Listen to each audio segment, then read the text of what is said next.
자, 지금부터 2012년 삼범 행정법 총론 제1강 행정의 의의부터 보도록 하겠습니다.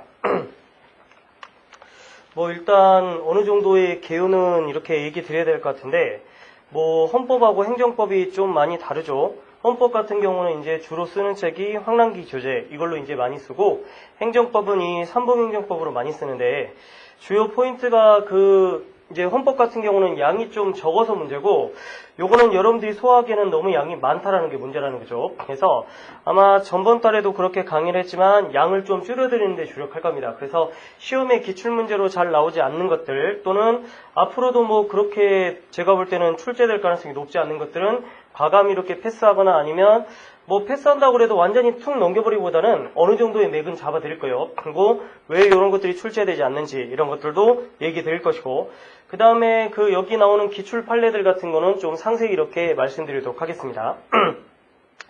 원래 강의 특징이 앞에 오리엔테이션을 길게 하지 않기 때문에 곧바로 행정의 의의로 들어가도록 할게요. 그리고 필요한 것들은 여러분들 이제 수업 진행할 때마다 하나씩 알려드리도록 하겠습니다. 혹시 오후에 노량진에서 강의 듣는 분 있나요? 오후에. 그러면 7시는 그대로 유지하도록 하겠습니다. 제 1절 행정의 의의를 보죠. 우리가 지금 배우고 있는 게 행정법, 맨 앞에 이제 총서를 배우게 될 건데,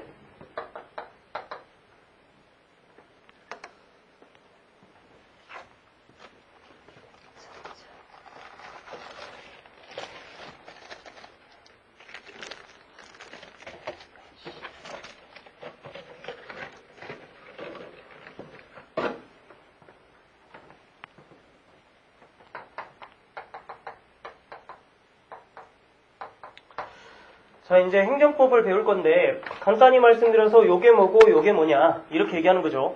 사실 행정법이라는 게 행정에 관한 법이잖아요, 그죠? 그래서 헌법이라는 게 국가의 근본 법이고, 민법이라는 게 즉 다시 말하면 국민에 관한 법이니까 이것도 역시 행정에 관한 법이다 이렇게 얘기할 수 있죠. 물론 이 법이라는 것은 설명이 거의 없습니다. 우리 책에는 주로 행정에 대한 논의만 있는데, 이 법이라는 것은 여러분들 다들 알겠지만 법학과 학생들은 대부분 기본적으로 배우죠. 그래서 사회 질서 유지를 위해서 최소한 지켜야 될 어떤 덕목이다. 그래서 우리가 도덕책에서 배울 때는 법은 최소한의 도덕이다 이런 얘기도 한다는 거죠. 그러니까 최소한도로 사회 질서 유지를 위해서 필요한 것들 또는 지켜야 할 것들 이렇게 얘기하는 거죠. 그러니까 법이라는 게 복잡하게 생각할 거 없다는 거죠. 여러분들이 사회생활하면서 지켜야 될 것들 이렇게 얘기해요.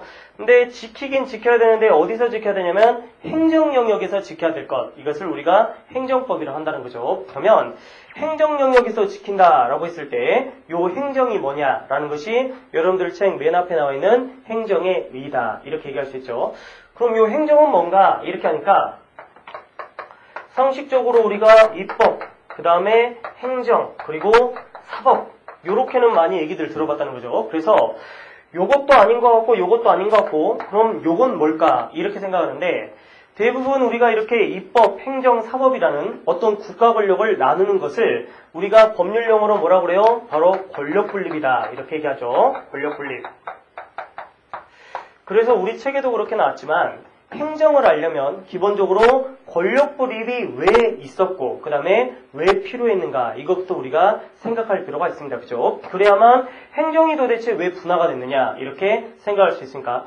다시 말하면 권력이 집중돼도 되고 그 다음에 권력이 집중됐을 때 아무 문제가 없어요. 그러면 뭐 하려고 이렇게 입법행정사법을 나누겠습니까? 또 우리가 입법행정사법을 나눌 필요가 없다면 행정이 뭔지 배울 필요도 없다는 거죠. 그러니 당연히 권력 분립이 왜 필요했고 어떤 상황에서 탄생했는지 이런 것부터 알으셔야, 그래야 행정이 왜 나눌 필요가 있고 어떤 것인지 알게 되는 실익이 있다는 거죠. 그럼 권력 분립이 왜 필요했을까라는 건데, 권력 분립이 필요한 이유를 알려면 권력 분립이 안 됐던 시대를 보면 되겠죠. 그래서 권력이 집중됐던 시대. 다들 알겠지만 이 시대가 뭡니까? 바로 왕이 다스리던 왕권국가다 이렇게 얘기할 수 있죠. 왕이 다스리는 왕권국가에서 원체 이 권력의 남용이 심했다는 거죠. 여러분들 다들 드라마 같은 거 보셔서 알겠지만 하다못해 여러분들 뭐 예를 들어서 금부치 갖고 있다. 그러면 왕이 보니까 그게 좋네요. 그죠? 그러면 그거 내 거. 이래도 뭐요? 뭐 일반 국민들은 뭐라고 할 말이 없고, 여러분들 땅을 가지고 있다. 그거 내 거. 이래도 역시 할 말이 없다는 거죠.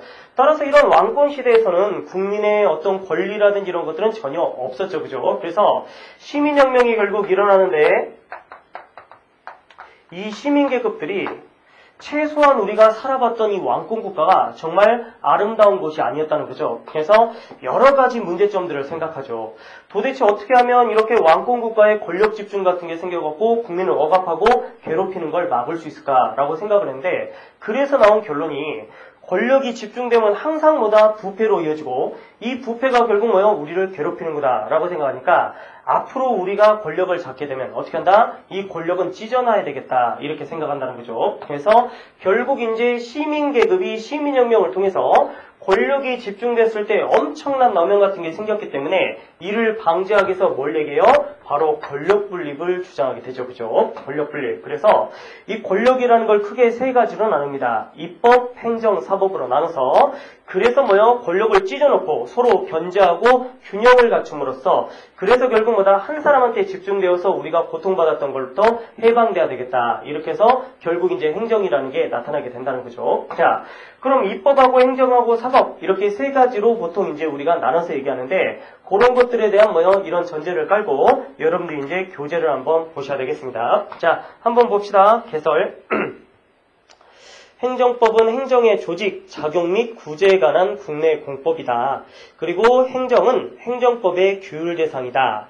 여기 보니 절대군주하에서도 오늘날 행정에 해당하는 국가 적용은 존재했지만 입법이나 사법과 같은 다른 국가적용과 마찬가지로 절대군주의 통치자원으로 행해졌기 때문에 행정이란 개념은 성립하지 않았다.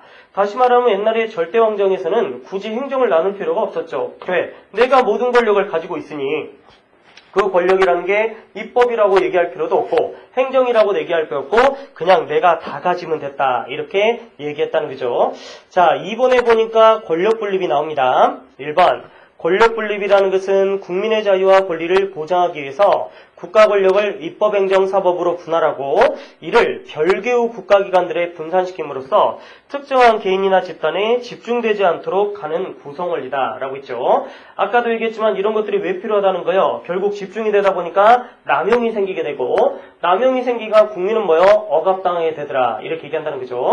그래서 결국 왕권 국가에서 시민 국가로 이제 전환하게 되면서 가장 필요했던 게 바로 권력 분립이다 이렇게 얘기하고 있습니다. 자, 권력 분립을 보니까 1번 이 권력 분립은 왜 했는가? 일단 국민을 위한 거였죠. 그러다 보니까 기본권 보장이 목적이다 라고 했고, 두 번째 보니까 권력 남용 또는 권력의 자의적 행사를 방지하게 합니다 라고 했고, 세 번째는 중립적 권리다 라고 했는데 이 중립적 권리는 여러분들이 시험에는 잘 안 나오겠지만 착각하실 수가 들어있어요. 중립적 권리라는 것은 우리가 밑에 로크와 몽테스키에도 나오는데 이 중립적 권리라는 것은 어떤 그 이념이나 지향점이 있다는 게 아니라는 거죠. 즉 쉽게 말씀드리면 이 권력 분립이라는 것은 민주주의를 전제로 하는 게 아닙니다. 즉 왕권 국가에서는 뭐요? 국민을 위해서 결국 왕의 권리를 찢어놓을 필요는 있겠죠. 그죠? 그러다 보니까 어떤 특정한 사상이나 이런 거에 기반을 둔 게 아니에요. 단지 권력이 집중되면 안 좋더라 이런 생각 때문에 만든 거기 때문에 어떤 것을 이렇게 꼭 추구하는 게 아니죠. 그러다 보니까 중립적이다 이런 얘기도 할 수 있다는 거죠. 그 다음 뭐 세 개로 나눠서 견제와 균형의 권리를 갖고, 그 다음에 인간에 대한 불신이라는 건 당연한데 항상 뭐요? 권력을 집중해 놓으면 아무리 착한 인간도 뭐요? 남용하게 되더라 이렇게 얘기한다는 거죠.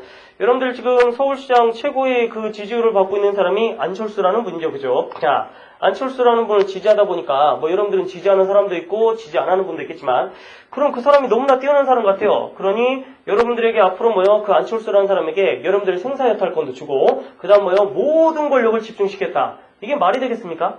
이게 말이 안 돼요. 왜? 아무리 지금은 뭐요 선할지라도 인간은 뭐요 여러분들 살아보시면 알겠지만 항상 변하죠. 그죠? 그래서 여기도 이제 그런 말이 나온다는 거죠. 못 믿겠다. 그죠? 인간은. 그러니 권력을 찢어놔야 된다. 이런 얘기를 하게 된다는 거죠. 자, 그 다음에 국가기관의 구성수단이면서도 민주주의의 실천 원리다. 이렇게 하고 있죠. 민주주의의 실천 원리라는 것은 약간 조심해야 되는 게 민주주의를 전제로 하는 건 아니죠. 즉 아까도 얘기했지만 왕권 국가에서도 이런 권력 분립은 있었으니까 다만 이런 권력 분립이 생기게 되면 민주주의가 훨씬 더 제대로 실천될 수 있겠다는 거죠. 그래서 민주주의의 실천 원리다. 이런 것들은 여러분들 틀려버릴 수가 있습니다. 민주주의를 전제로 한 건 아니니까. 민주주의를 전제로 한다는 것과 민주주의의 실천 원리는 분명히 다른 말이죠. 그죠? 그래서 다시 한번 얘기 드리니까 권력이 집중되면 어디든 안 좋아요. 그러니